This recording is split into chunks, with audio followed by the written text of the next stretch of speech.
Welcome to today's guide. If you've ever wondered how to find all your liked posts on Instagram using the desktop app, especially after recent updates, you're in the right place.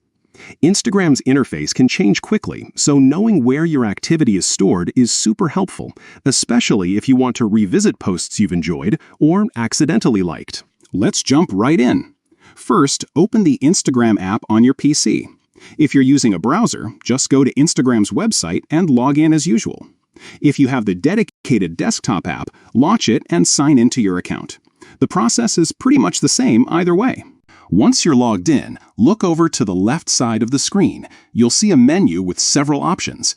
Click on the menu icon. It's usually represented by 3 lines or dots, depending on your version. This will expand more choices for you to explore. From here, scroll down or look for a section called Your Activity. Instagram has started grouping your interactions and history here, which makes it easier to manage everything in one place. Click on Your Activity, and you'll see a few subsections pop up. Now, find the Interactions section. This is where Instagram keeps track of all the ways you've interacted with posts, stories, and more. Click into Interactions, and you'll notice a few options. One of them is Likes. Click on Likes. This will open up a list of all the posts you've liked on Instagram, organized from most recent to oldest.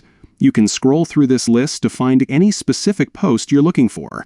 If you're trying to track down something you liked a while ago, just keep scrolling. Instagram loads more posts as you go down, so you can keep browsing until you find what you need.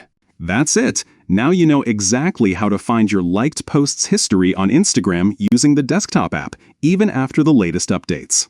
Whether you want to revisit a favorite post or just keep track of your activity, this method will help you do it quickly and easily. Thanks for watching, and don't forget to like and subscribe for more helpful guides like this one.